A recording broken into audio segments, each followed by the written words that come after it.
could be a really beam me up Scotty moment, but let's just crack on with it. Okay, so thanks for inviting me and the lone nut stuff, lovely. I'm gonna romp through a little tale of the town where I live in and just tell you about what we've been doing for the last 4 years. So Todmorden is I've got to work this out yet. Okay, I'm not on the right one. Todmorden, I don't know if you know it, it's a market town trying to survive in a supermarket culture. As we speak, there's a public inquiry for Asda and there are 3 other supermarkets. It's really a fabulous town. It's got beautiful hills, it's in a steep valley, got no soil, no employment, no industry, and a microclimate, rain, mist and rain. In that town is a bunch of ordinary people. We got together about 4 years ago and we were worried. We were worried about all kinds of stuff, you know, the price of fish and chips, public transport, the melting ice caps, the raising of the seas, what's going to happen to our children, what is the future of education, why is the war, why are people starving, why are we flying stuff from Africa and people are starving, all the crap and stuff that people worry about. We were really worried. And we felt afraid and powerless in a world up the creek without a paddle. So we believe we're living in extraordinary times. You don't have to agree with me, I believe it wholeheartedly. We're living in a time where this is a real picture, where if you want to play golf in the desert, go ahead, we're in the desert. We're living in a time where there is rockets in space now poking about on other people's planets with little diggers. What's that about? We're living in a time where, I'm going to say men, I should say, people have all the power and skill and brains and technology to do whatever we like. Yet, millions of people go to bed every night hungry, wanting stuff, homeless, miserable. Something weird's going on. That's extraordinary to me, that we have all this stuff and knowledge, and yet we can't seem to fix stuff on our own planet. So we came to the conclusion something's missing, some vital ingredient for technology is missing, and maybe it might be a really small thing, might just be kindness, so we'll have a crack at it. The other thing we knew was really, really dangerous, powerful truths. And one of those truths are that actually the rules are pretty rubbish. A lot of the rules that we all live in and clothe ourselves in about fear, about health and safety, about bureaucracy, about consultation, the right and the wrong way to do things, actually they're rubbish. If you don't want to do anything, just follow the rules. So we're not so keen on rules, we're keen on actions speak louder than words. And we were keen on not being victims of bankers, governments, politicians. We were going to do something in our own town. We didn't want an empire. We haven't got any money, stamps, filing cabinets or staff. We didn't have a strategy document. We weren't going to get consultants in and we weren't going to consult people. What could we do? What could we use as our Trojan horse for a kinder world? We're going to use food. We're going to use food because it's a universal language. It crosses class, race, culture, creed, generations. Everyone's an expert in their own world about food. We're going to use food to strengthen the economy of our market town. We're going to use food to teach people new skills, growing, eating, killing things, looking after things, any old skill you can think of. We're going to use food as a way of celebrating with each other.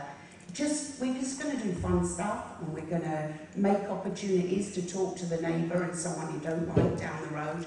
We're going to use food as our metaphor, as our publicity for a kinder world.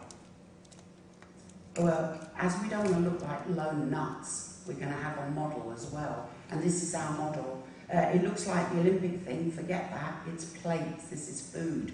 So we've got 3 plates. It's so simple. The brilliant genius of this model, it's the same model we made up on a kitchen table 4 years ago, and it works perfect now, and it's easy to remember. So, do stuff with business in your own community, help the local economy, do stuff with learning, there's no one in the room that doesn't need to learn stuff, and do stuff with community. Do all of that together and you'll really start things happening. And when it says 3 vital ingredients for a sustainable town, a sustainable street, village, housing estate. It can be what you like.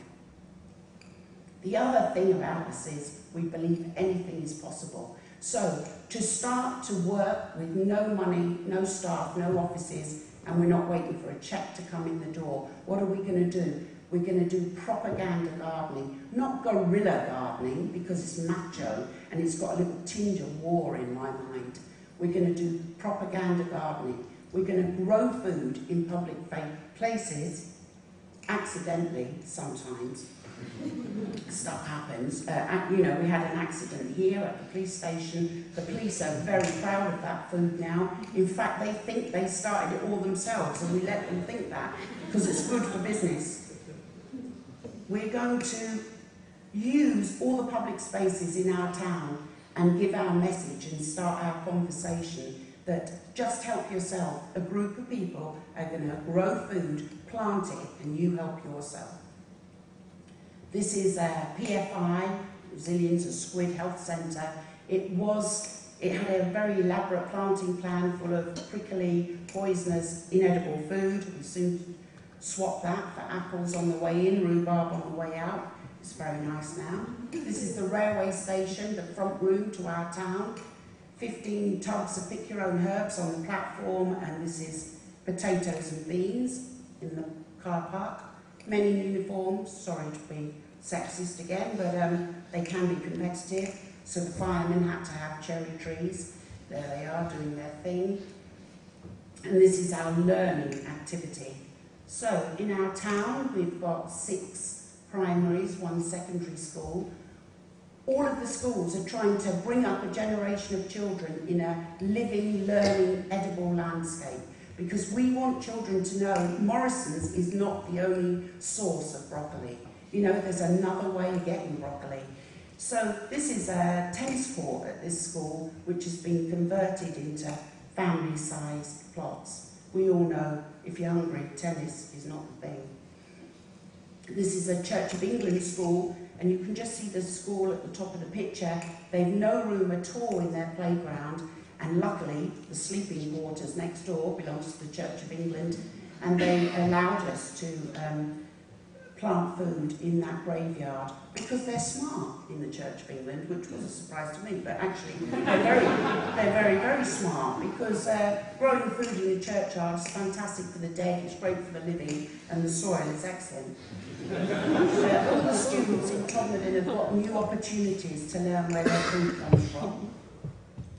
And a guy who made millions of quid breeding maggots in a maggot farm gave us 1,000 quid, and we bought some outdoor cooking gear and this pop-up tent so that we've got the ability just to drive up on an estate and pop it up and start cooking for the kind of people who aren't going to engage with our message. They're not going to come to us, we're going to go to them, knock on their doors and say your dinner's ready, and just begin that conversation. This is community beekeeping because it's a guardian leader's occupation, and beekeeping stuff is really expensive. So we found a way it might not fit properly, but you can share your stuff. And this is grafting. We love trees. We've planted hundreds and hundreds of trees, particularly where poorer people are. And we used to buy them and raise money for them, but we've learnt to graft them. Grafting is a Stanley knife and a packet of plasters, and you soon learn not to cut yourself. And business. Now, if we don't crack business, there's no hope. There's no point in us getting out of bed. And business in these times is really hard to crack. So in the last 4 years, we've created 2 limited companies. This is the first limited company. This is a £750,000 scheme in a high school. The directors are young people and teachers, half the school, half the community.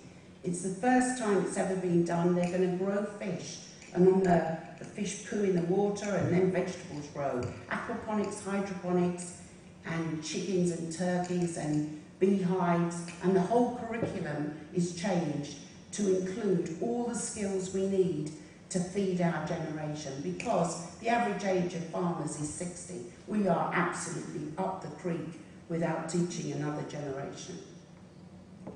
This is a really simple, easy thing we did here. We bought local market traders blackboards that said, just put on it anything within 30 miles. And that's really brought home to them how people love local food. And by just being a group of people that have got a great website and are active and doing things, it's given confidence for new businesses to start. This is our second limited company, and they're employing their manager on Friday. This is a 2-acre permaculture training centre now, and it will train apprentices for the future in the skills of market gardening. And this is an absolute surprise.